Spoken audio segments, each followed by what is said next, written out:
अस्सलाम वालेकुम क्लास, कैसे हैं आप लोग सब। उम्मीद करते हैं कि आप लोग सब ठीक होंगे, खैरियत से होंगे। क्लास लास्ट टाइम हमने जो लेक्चर आपसे डिस्कस किया था वो था accounting for bill of exchange, ठीक है। और आज का जो हमारा टॉपिक है वो हमारा टॉपिक जो है वो accounting for account receivable, bad debt और प्रोविजन। इन लेक्चर्स के ऊपर जो डिपेंड करती है कंटेंट के अंदर जो है वो है जी receivables and its subsidiary ledgers, accounting and recording, bad debt and estimation valuation of allowance, provision for bad and doubtful debts, income statement और balance sheet approaches के point of view से इसको हमने डिस्कस करना है। ओके, सबसे पहले है जी operating cycle of a merchandising company. तो सबसे पहले आपको पता होना चाहिए कि मर्चेंडाइजिंग कंपनी होती क्या है। तो मर्चेंडाइजिंग कंपनी का बिजनेस ये होता है कि ये रेडी टू सेल की प्रोडक्ट्स लेती हैं और उसको आगे सेल आउट करती हैं, ठीक है। तो इन्होंने खुद कुछ मैन्युफैक्चर नहीं करना होता, बनी बनाई चीज़ लेते हैं और उसको आगे सेल आउट करते हैं। अब इसमें सबसे पहला जो ऑपरेटिंग साइकिल में पोर्शन है वो है जी कैश। कैश होगा तो आप मर्चेंडाइज को परचेज करेंगे जिसको हम इन्वेंट्री कहेंगे। इस इन्वेंट्री को या मर्चेंडाइज को जब आप क्रेडिट पे सेल आउट करेंगे तो अकाउंट रिसीवेबल जनरेट होगा, और जब अकाउंट रिसीवेबल जनरेट होगा तो जितनी जल्दी इसकी कलेक्शन होगी रिसीवेबल की तो फिर कैश दोबारा आपके पास आ जाएगा। तो ये ऑपरेटिंग साइकिल है मर्चेंडाइज का, ठीक है। इसमें कैश जब तक नहीं होगा आप ट्रांजैक्शंस आगे नहीं कर पाएंगे। ओके, मर्चेंडाइजिंग और मैन्युफैक्चरिंग कंपनीज को उसने रिलेट किया है, कंपेयर किया है कि जो मर्चेंडाइजिंग कंपनी है वहाँ purchase inventory in ready to sale condition है, और जहाँ मैन्युफैक्चरिंग है वहाँ थोड़ा सा आपका कम्प्लेक्स या लॉन्गर ऑपरेटिंग साइकिल हो जाएगा, ठीक है, क्योंकि वहाँ पहले रॉ मटेरियल परचेज होगा, फिर उस पर प्रोसेसिंग होगी, फिर कहीं जाकर फिनिश गुड बनेगी। रिटेलर एंड होलसेलर बड़े इंपॉर्टेंट है। रिटेलर बेसिकली कौन लोग हैं? रिटेलर वो लोग हैं जो कि मर्चेंडाइजिंग जो आपकी प्रोडक्ट्स हैं वो डायरेक्टली सेल आउट कर रहे होते हैं पब्लिक को, और होलसेलर जो है वो मर्चेंडाइज को डिफरेंट मैन्युफैक्चरर से पहले परचेज करता है और फिर इसको इस मर्चेंडाइज को सेवरल रिटेलर्स को दे रहा होता है, ठीक है। Income statement of a merchandising company आपके सामने छोटी सी कंडेंस फॉर्म में उसने बताया कि revenues from the sale, cost of goods sold में से माइनस करेंगे तो ग्रॉस प्रॉफिट आ जाएगा। ग्रॉस प्रॉफिट में से जब आप माइनस करेंगे एक्सपेंसेस को तो 270,000 माइनस करने के बाद नेट इनकम आपके पास आएगी 90,000 की। तो सीजीएस को उसने रिप्रेजेंट किया है कि expense of good that are sold to the customer, और ग्रॉस प्रॉफिट को उसने रिप्रेजेंट किया कि this is the useful mean of measuring the profitability of sale transaction.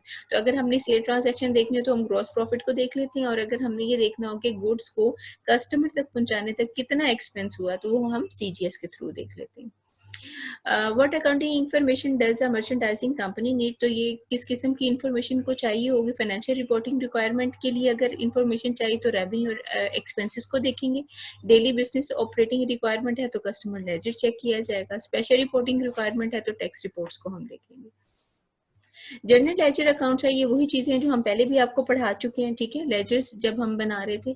तो यहाँ इसने कहा जी general ledger provide useful information they don't provide much of the detail information needed in the daily business operations, ठीक है। अब यहाँ आपको कलेक्टिव अकाउंट रिसीवेबल का तो पता चल गया, लेकिन ये नहीं पता चलेगा कि कौन से कस्टमर ने कितनी अमाउंट आपको देनी है, ठीक है। अब यहाँ इसने सब्सिडरी लेजर्स बनाए हैं। अब आपने देखा होगा कि जनरल लेजर जो है इसी में से आपने ड्राइव किया है सब्सिडरी लेजर। तो जैक ने 2000 का जो है वो बिल उसका आउटस्टैंडिंग है, और इसी तरह इधर है इसका 5000 का जो बिल है वो आउटस्टैंडिंग है, ठीक है। तो इन सब्सिडरी लेजर्स को हम कंट्रोलिंग अकाउंट्स भी कहते हैं। अच्छा, टू अप्रोचेस जो है वो अकाउंटिंग के अंदर यूज हो रही है मर्चेंडाइजिंग ट्रांजैक्शन के लिए। एक परपेचुअल इन्वेंट्री सिस्टम है, दूसरे पीरियोडिक। तो परपेचुअल इन्वेंट्री सिस्टम में हम साथ साथ चीज़ों को रिकॉर्ड करते जाते हैं, पीरियोडिक में एक टाइम ड्यूरेशन की बात करते हैं। तो सबसे पहले परपेचुअल को देखते हैं। तो परपेचुअल की है जी inventory account is continuously updated to reflect item on the hand, ठीक है। अब यहाँ कुछ इलस्ट्रेशन देखते हैं, उसके साथ हम आगे इसको समझने की कोशिश करते हैं। On September 5th Worley corporation purchase 100 laser light for resale for $30 per unit from Electronic City on account. अब 5 सितंबर को वर्ली कॉर्पोरेशन ने क्रेडिट पर परचेजिंग की थी, ठीक है। और जो परचेजिंग की है वो $30 पर यूनिट की उनको पड़ी, और 100 लेजर लाइट्स उन्होंने परचेज की हैं। तो बुक्स ऑफ अकाउंट में जब आप रिकॉर्ड करेंगे तो इन्वेंट्री डेबिट हो जाएगी, अकाउंट पेबल आपका क्रेडिट हो जाएगा, क्योंकि लायबिलिटी जनरेट हुई, आपने क्रेडिट पे परचेजिंग की है। 10 सितंबर को वर्ली कॉरपोरेशन ने 10 लेजर लाइट जो हैं वो पर यूनिट के हिसाब से $50 के एबीसी रेडियो को सेल आउट कर दी हैं, ठीक है। अब जब इनको सेल आउट किए, क्रेडिट पे सेलिंग हुई है, तो फिर आपकी परपेचुअल इन्वेंट्री के सिस्टम से एक ही डेट में दो जो ट्रांजैक्शन है वो रिकॉर्ड की जाएंगी। तो अकाउंट रिसीवेबल जो है ये आपका डेबिट हो जाएगा, सेल आपका क्रेडिट। अब आपको कितनी कॉस्ट पड़ी आप वो भी आप मेंशन करेंगे। सीजीएस है वो 300 है और इन्वेंट्री जो है वो 300 से आपकी क्रेडिट होगी। अच्छा, अब ये जो पोर्शन है कॉस्ट वाला ये आपके सामने है। अगर रिटेलिंग आप देखें तो आपने 500 की हुई तो आपको 200 का बेनिफिट हो रही है, प्रॉफिट हो रही है। ठीक है। सितंबर 15 world corporation paid electronic city $3000 for the September 5 purchase. अब इन्होंने जो क्रेडिट परचेजिंग की थी इन्होंने पेमेंट क्लियर कर दी है, तो अकाउंट पेबल आपका खत्म हो गया, लायबिलिटी डिक्रीज होगी, ये डेबिट होगी और कैश आपका क्रेडिट हो गया। अब सितंबर 22 को क्या हुआ, world corporation receive $500 from ABC radio S से payment in full for their purchase on September 10। अब इन्होंने रिसीव की है पेमेंट $500 की, ठीक है, एबीसी वालों से। इन्होंने भी क्रेडिट पे सेलिंग किया हुआ था और जब कैश इनको मिला तो वो 500 से डेबिट और अकाउंट रिसीवेबल 500 से क्रेडिट हो गया। अच्छा, अब यहाँ इन्वेंट्री सब्सिडी लेजर का एक स्नैपशॉट उसने आपको बताया हुआ है, और ये जो स्नैपशॉट है इसमें आपका लाइफो फाइफो वाला जो मेथड है शायद आपसे मैंने पहले भी डिस्कस किया हो, तो इसमें उसको भी हम पुट कर सकते हैं, ठीक है, जिसमें परचेजेस हमारी कितनी, सोल्ड कितनी हुई और बैलेंस कितना हुआ, ठीक है, जिससे आपको एक पता चल जाएगा कि फिजिकल इन्वेंट्री काउंट आप कर सकते हैं, ठीक है, और ये इन्वेंट्री श्रिंकेज कितनी हुई है या कितनी आपकी ज़ाया हो गई है इन्वेंट्री या कहीं डिस्ट्रॉय हो गई है, वो भी आपके सामने एक स्नैपशॉट आ जाता है। Taking a physical inventory in order to ensure the accuracy of their perpetual record, most businesses take a complete physical count of the merchandise on hand at once a year. अब physical inventory के क्या होगा कि खुद where houses में जाके perpetual inventory के अंदर आप जाके इन्वेंट्री को काउंट करेंगे और देखेंगे कि कितनी इन्वेंट्री आपके पास है और कितनी नहीं है। ये सारी चीज़ें हम साल में एक दफ़ा कर रहे होते हैं। अच्छा, अब इसी से रिलेटेड उसने फिर आपको बताई हैं कुछ इलस्ट्रेशन। तो reasonable amount of inventory shrinkage as are viewed as normal cost of doing business. Example include breakage, spoilage या थेफ्ट हो जाता है, ठीक है। तो दिसंबर 31 को वर्ल्ड कॉर्पोरेशन ने काउंट की इन्वेंट्री और इन्हें पता चला कि शॉर्टेज है 2000 की, ठीक है। अब इसको हमने रिकॉर्ड कैसे करना है, सीजीएस 2000 से डेबिट और इन्वेंट्री आपकी क्रेडिट हो जाएगी। अच्छा जी, अब हमने क्लोजिंग एंट्रीज करनी है परपेचुअल इन्वेंट्री के अंदर। तो आप किन किन अकाउंट्स को किसके साथ क्लोज करेंगे ये आपके सामने है। रेवेन्यू को और रेवेन्यू अकाउंट को आप इनकम समरी के साथ करेंगे, ठीक है। एक्सपेंस अकाउंट को भी इनकम समरी के साथ क्लोज। इनकम समरी को अगर आपने क्लोज करना होगा तो रिटेन अर्निंग के साथ करेंगे, और डिविडेंड को अगर क्लोज करना है तो वो भी रिटेन अर्निंग्स के साथ। ओके, अब हम पीरियोडिक इन्वेंट्री सिस्टम की तरफ जाते हैं। पीरियोडिक इन्वेंट्री सिस्टम जो है ये अप टू डेट आपको साथ साथ नहीं करना पड़ेगा, आप एक पर्टिकुलर टाइम पीरियड के बाद उसको अपडेट कर सकते हैं। अच्छा, इलस्ट्रेशन हम सारी वही ले रहे हैं, ठीक है। अब इन इलस्ट्रेशंस के अंदर आपने सिंपल ये देखने का डिफरेंस क्या है पीरियोडिक और परपेचुअल का। अब यहाँ पे वर्ल्ड कॉर्पोरेशन 100 लेजर लाइट है, 30 पर यूनिट की है कॉस्ट, और क्रेडिट परचेजिंग हुई है, वही ट्रांजेक्शन आ जाएंगी, ठीक है। ओके, उसके बाद फिर इन्होंने कहा है कि जी ऑन सितंबर 10 वर्ल्ड कॉर्पोरेशन ने सोल्ड की हैं 10 laser light for $50 per unit के हिसाब से। अब यहाँ आप देखें कि आपने जो रिटेल की जो ट्रांजैक्शन है सिर्फ वो बताई है, वो जो सीजीएस की ट्रांजैक्शन आपने परपेचुअल में बताई थी कि आपको कितनी कॉस्ट पड़ी 300 की, ठीक है, वो आप यहाँ मेंशन नहीं करेंगे जब आप पीरियोडिक इन्वेंट्री सिस्टम की बात करेंगे, ठीक है। देन फिर हम 15 सितंबर की वही ट्रांजैक्शन है कि 3000 जो है इन्होंने जो पे करना था वो इन्होंने पे कर दिया है वर्ल्ड कॉर्पोरेशन वालों ने, और उसके बाद फिर 22 को इनको रिसीव हुई, जहां इन्होंने क्रेडिट सेलिंग की थी एबीसी रेडियोस वालों को, तो कैश इनको 500 का रिसीव हुआ, ठीक है। उसके बाद है जी सीजीएस को अगर आप पीरियोडिक इन्वेंट्री सिस्टम के अंदर आपने कैलकुलेट करना हो तो कैसे करें। तो एक एग्जांपल है आपके सामने। Accounting record of party supply show inventory January 1 की उन्होंने दी है 14,000, परचेजेस ड्यूरिंग द ईयर की 1,30,000 की, दिसंबर 31 eight the end of the year इनके पास जो मर्चेंडाइजिंग ऑन हैंड थी वो थी 12,000। अब आपने सीजीएस कैलकुलेट करके बताना है, तो ये सिंपल सा फार्मूला ये आपने ज़हन नशीन करना। इन्वेंट्री बिगनिंग में 14,000 थी, इसमें ऐड करेंगे परचेजेस तो 1,44,000 जो है वो सीजीएस आप सीजी आपके पास आया अवेलेबल फॉर सेल, इसमें से आप लेस कर देंगे inventory at the end of the year और आपके पास सीजीएस की अमाउंट आ जाएगी। ओके, उसके बाद आपने अगर इसी सीजीएस को पीरियोडिक इन्वेंट्री सिस्टम में रिकॉर्ड करना हो तो सीजीएस आपका डेबिट, इन्वेंट्री और परचेजेस आपकी क्रेडिट हो जाएंगी जितनी भी आपके पास गिवन होगी। ओके, उसके बाद है now party supply must record the ending inventory. अगर इन्होंने एंडिंग इन्वेंट्री को रिकॉर्ड करना हो तो इन्वेंट्री आपकी डेबिट और सीजीएस आपका क्रेडिट हो जाएगा उसी अमाउंट से जो आप बताएंगे। अगर पीरियोडिक इन्वेंट्री सिस्टम में आपने क्लोजिंग करनी है प्रोसेस की, तो वही सारा सिस्टम होगा। Revenue expense account income summary के साथ क्लोज होंगे, इनकम समरी रिटेन अर्निंग के साथ, और डिविडेंड जो है वो भी रिटेन अर्निंग के साथ क्लोज होंगे। अच्छा, कंपैरिजन अगर हम करें परपेचुअल इन्वेंट्री का और पीरियोडिक इन्वेंट्री का, तो perpetual inventory system large departmental store में आप यूज़ करते हैं, और पीरियोडिक इन्वेंट्री सिस्टम जो है वो आप छोटे किसी शॉप में भी यूज़ कर सकते हैं, जिसमें डेली बेसिस पे आपको अपडेट करने की ज़रूरत नहीं है। अच्छा, credit term and cash discount बहुत इंपॉर्टेंट कि मैन्युफैक्चरर और होलसेलर जब चीज़ों को बेच रहा होता है तो वो क्रेडिट टर्म्स भी स्टेट करता है, बताता है अपने बिल के अंदर। 2/10 N/30 का क्या मतलब है जी? अगर आप 10 पहले 10 दिनों में परचेजिंग करने के बाद अगर आप पेमेंट कर देते हैं तो 2% आपको डिस्काउंट होगा, और अगर आप 30 दिन तक पेमेंट नहीं करते तो फिर आपको कोई भी डिस्काउंट नहीं होगा। अब यही बातें उसने यहाँ दोबारा बताई नहीं है। ओके, उसके बाद है credit terms and cash discount. अगर नेट मेथड पे ये हो रहा है तो फिर परचेजेस को आपको रिकॉर्ड करना पड़ेगा नेट अकाउंट पे, और परचेज डिस्काउंट लॉस्ट अगर हो जाता है कि अगर आपको डिस्काउंट नहीं मिलता 10 दिन से ज़्यादा हो जाता है, तो वो फिर आपको रिकॉर्ड करना पड़ेगा, और पेमेंट जो है वो आउटसाइड द डिस्काउंट पीरियड वो भी आपको रिकॉर्ड करनी है।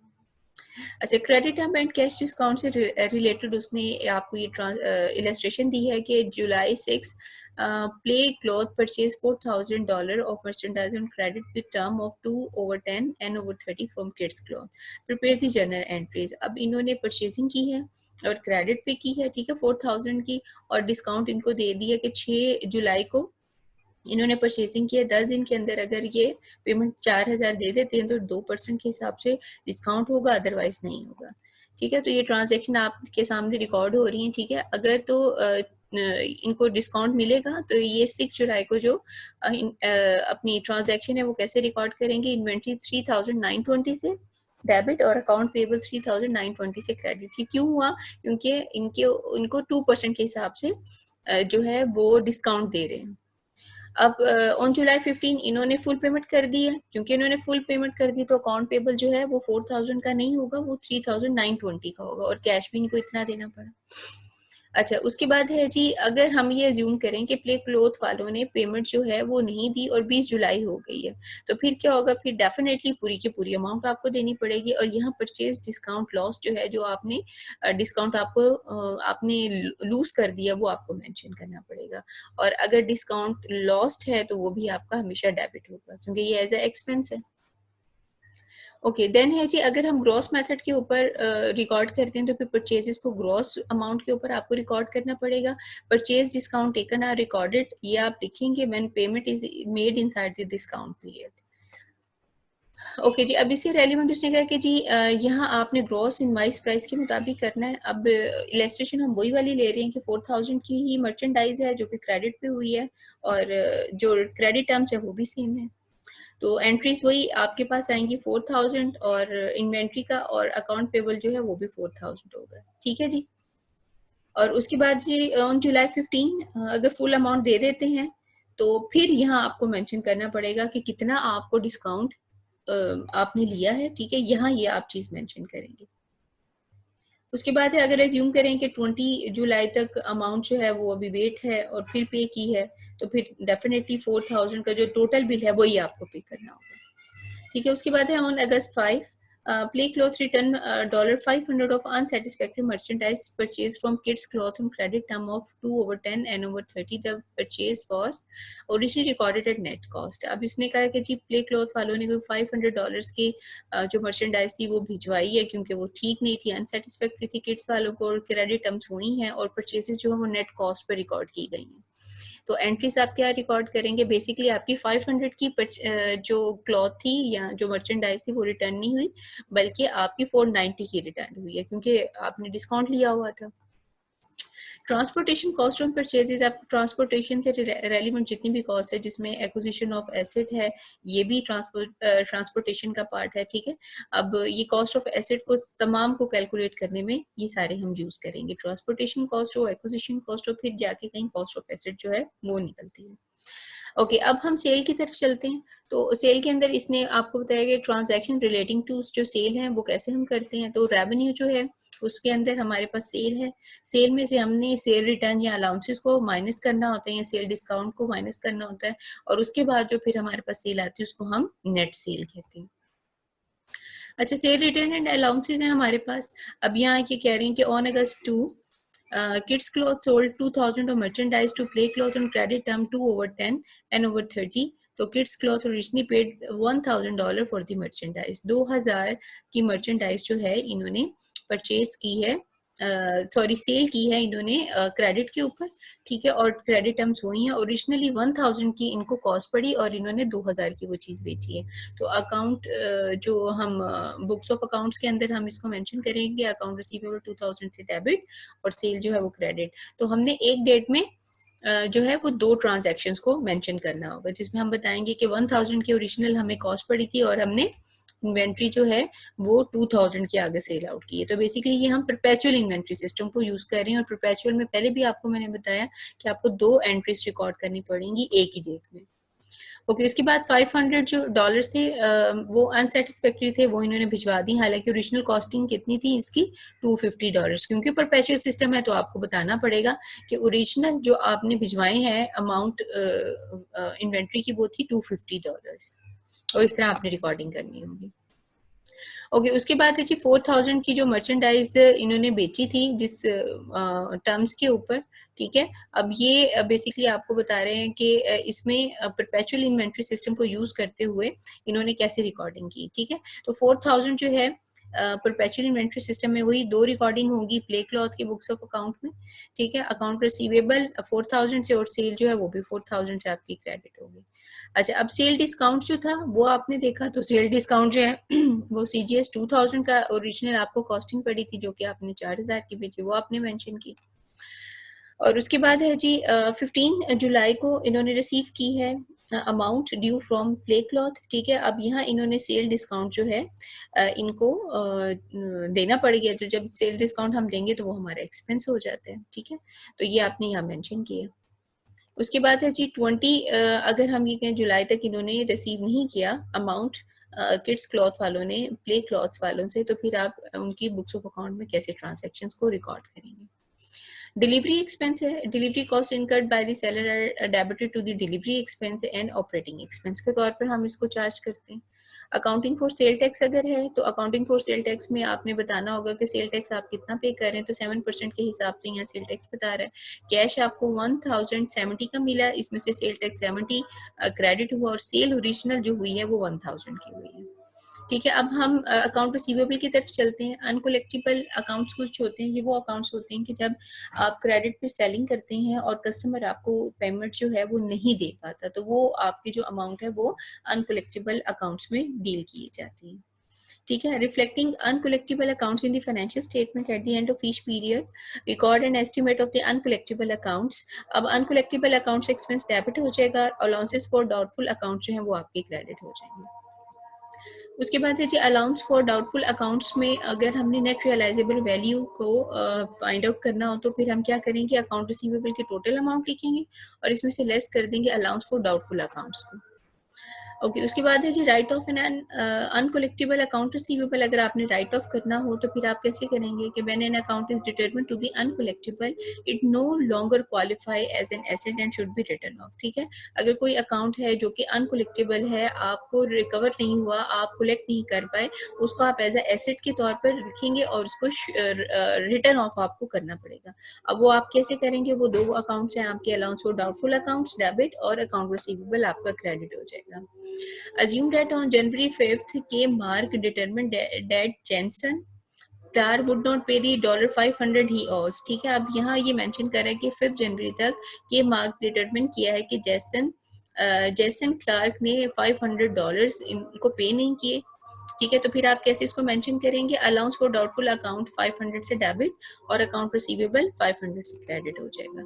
अच्छा, अब आपने अज्यूम करना है कि अकाउंट रिसीवेबल बैलेंस जो है वो 10,000 का था, allowance for doubtful account balance वो 2500 का था, और इसका इफेक्ट देखने के राइट ऑफ के बाद और उससे पहले क्या हुआ।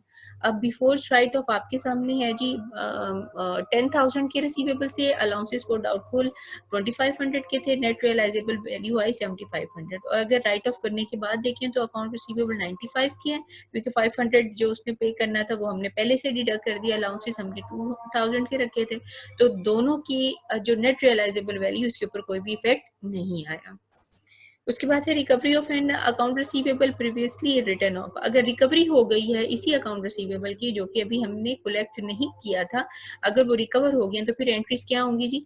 Account receivable debit, allowances for doubtful credit, और कैश आपका जितना होगा वो डेबिट हो जाएगा और अकाउंट रिसीवेबल आपका उतनी अमाउंट से क्रेडिट। तो आपको एक डेट में दो एंट्रीज को रिकॉर्ड करना होगा जब आपका अकाउंट रिसीवेबल जो है वो रिकवर हो गया। Monthly estimate of credit losses हैं, अगर at the end of each month management should estimate the probable amount of uncollectible account and adjust the allowance for doubtful account to this new estimate. ठीक है, at the end of the period आपको करना पड़ेगा। अब यहाँ आपको example दे रहे हैं, दिसंबर 31, 2003 music land accounting record indicate the following. Account receivable 50,000 के हैं, अलाउंसेस फॉर डाउटफुल अकाउंट्स इन्होंने रखे हुए हैं $200 के। पास्ट एक्सपीरियंस है कि रिसीवेबल जो है वो 5% इनको कभी भी रिकवर नहीं हुए। अब अनकोलेक्टेबल अकाउंट्स का एक्सपेंस आपने बताना है 2003 में। तो desired balance in allowance for doubtful accounts आपके सामने है, 5% के हिसाब से वो 25 ही आता है। ठीक है, अगर हम ये account allowance for doubtful account का बनाएं तो 200 तो हमने ऑलरेडी रखे हुए थे। ठीक है, और 2300 जो है ये हमारी अमाउंट जो है वो अनकोलेक्टेबल की है, और 2500 जो है वो हमने डिजायर बैलेंस निकाला है। तो बेसिकली आपने 2500 में से माइनस किया 200 को, तो आपके पास जो बैलेंस आया वो है 2300। यही आपका अनकोलेक्टेबल एक्सपेंस है जो कि आपका रिकवर नहीं होता। Okay, let's look at another way to estimate uncollectible accounts. अब देखते हैं जी, year end account receivable is broken down into age classification. Each age grouping has a different likelihood of being uncollectible. Computer separate allowance for each age grouping. अब ये जो approach है ये आपकी balance sheet approach कहलाती है जब आप क्रेडिट लॉसेस को एस्टिमेट कर रहे होते हैं।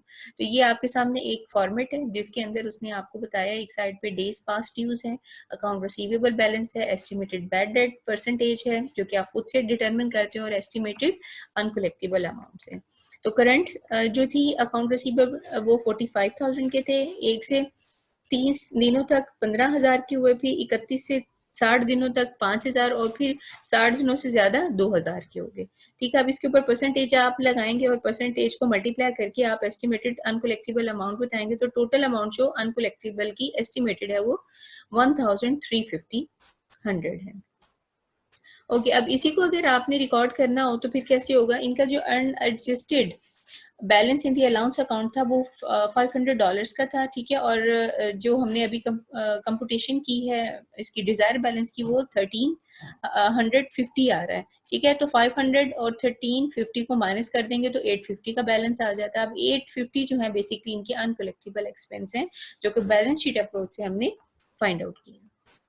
Okay, guess but there is another alternative to estimate the uncollectable accounts. अब वो कौन सा है जी हमारे पास? इसको अल्टरनेटिव अकाउंट्स जो है अप्रोच हमारी, इसके अंदर भी हमने क्रेडिट लॉसेस ही हमने एस्टिमेट करने। तो ये कह रहे हैं जी uncollectible accounts percentage is based on actual uncollectible accounts from prior years credit sale. तो focus is on determining the amount to record on the income statement as uncollectible account expense. तो basically ये आपकी income statement approach भी हो सकते हैं जिसमें आप नेट क्रेडिट सेल को मल्टीप्लाई करेंगे जितनी आपने एस्टिमेटेड अनकलेक्टेबल की परसेंटेज लिखी हुई और उसको फिर आप रिकॉर्ड करेंगे।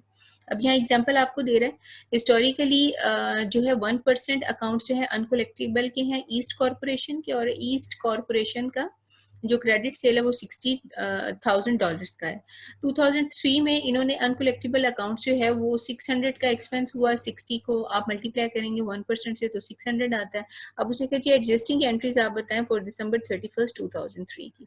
तो हमने क्या किया जी, 31 दिसंबर में अनकलेक्टेबल अकाउंट एक्सपेंस डेबिट, और अलाउंस फॉर डाउटफुल अकाउंट्स हमने कॉन्ट्रा एसेट अकाउंट जो था इसके अगेंस्ट जो हमने अकाउंट जनरेट किया वो हमने क्रेडिट किया। अनकोलेक्टिबल अकाउंट समरी आपके सामने है, परसेंटेज ऑफ रिसीवेबल्स, ठीक है, जिसमें बैलेंस शीट को फोकस किया, एजिंग ऑफ रिसीवेबल इसके अंदर भी हमने बैलेंस शीट को फोकस किया, और परसेंटेज ऑफ सेल जहां हमने जिसको फोकस किया है वो हमारा इनकम स्टेटमेंट फोकस बन जाएगा, ठीक है। तो हमने दोनों अप्रोचेस को हमने यहाँ डिस्कस किया और बताया। अच्छा, अब जो परसेंटेज ऑफ रिसीवेबल थी जिसमें बैलेंस शीट अप्रोचेस थी दोनों में, उनमें हमने एजिंग में भी और परसेंटेज ऑफ रिसीवेबल में भी हमारा एम्फोसाइज था रियलाइजेबल वैल्यू पे। लेकिन जब हमने परसेंटेज ऑफ सेल में इनकम स्टेटमेंट पे फोकस किया तो फिर हमने मैचिंग कॉन्सेप्ट को कंसिडर किए। डायरेक्ट राइट ऑफ मेथड है हमारे पास, this method make no attempt to match revenue with the expense of uncollectible, ठीक है। आपने डायरेक्टली इसमें जो है एक्सपेंस को अनकलेक्टिबल के साथ, रेवेन्यूज को अनकलेक्टिबल के साथ आपने मैच किया है। अनकलेक्टिबल अकाउंट एक्सपेंस जो है वो डेबिट और अकाउंट रिसीवेबल आपका क्रेडिट हो जाएगा। Income tax regulation and financial reporting क्या है जी, डायरेक्ट राइट ऑफ मेथड अगर आप यूज करेंगे तो टैक्सेबल इनकम को आपको कैलकुलेट करना पड़ेगा। अलाउंस मेथड को अगर आप यूज करते हैं तो फिर आप क्या करेंगे, आप एक्सपेंसेस को और रेवेन्यूज को आपस में मैच कर सकेंगे। इंटरनल कंट्रोल फॉर रिसीवेबल हम कैसे कर सकते हैं, maintenance of the account receivable, subsidiary ledgers बनाएं, कैश रसीट की कस्टडी अच्छे बंदे के पास हो जो कि फ्रॉड ना करे, authorisation of account receivable rights of, और अथोराइजेशन आप दें उन लोगों को जो अकाउंट रिसीवेबल को राइट ऑफ कर सकें। मैनेजमेंट ऑफ अकाउंट रिसीवेबल क्या है जी, क्रेडिट टर्म्स जो हैं अगर एक्सटेंड आप कर देते हैं तो कस्टमर इंकरेज होता है कि वो आपसे ज़्यादा से ज़्यादा परचेजिंग करे, और अगर आप मिनिमाइज कर देते हैं अकाउंट रिसीवेबल मतलब नेट पे अगर आप करना शुरू कर दें सारी की सारी सेलिंग, तो फिर आपके पास जो है वो अकाउंट रिसीवेबल मिनिमाइज होना शुरू हो जाएंगे और कैश आना शुरू हो जाएगा।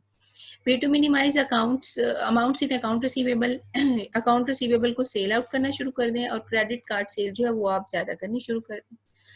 Evaluating the quality of account receivable, अब अकाउंट रिसीवेबल को चेक करने के लिए एक रेशियो है जो यूज की जाती है जिसको अकाउंट रिसीवेबल टर्नओवर कहते हैं, जिसमें हम बेसिकली ये देखते हैं कि अकाउंट रिसीवेबल से हमारी नेट सेल के ऊपर कितना इफेक्ट पड़ रहा है, या मैनेजमेंट कितनी एफिशिएंटली जो है वो रेवेन्यूज को जनरेट कर रही है। तो उसका फार्मूला आपके सामने net cell over average account receivable, ये दोनों वैल्यूज आपको दी जाएंगी, आप इनको पुट करेंगे और आंसर दे देंगे। और अगर इन्हीं को अगर हम डेज में बताना चाहें तो सिंपल डेज इन ईयर 365 ऊपर लिख देंगे, और जो प्रीवियस स्लाइड पे जो आंसर आएगा आपके पास अकाउंट रिसीवेबल का वो आप यहाँ पुट कर देंगे डिनोमिनेटर में, तो आपके पास जो आंसर है वो डेज में आ जाएगा। ओके जी, क्लास यहीं तक था आपका ये पूरे का पूरा लेक्चर।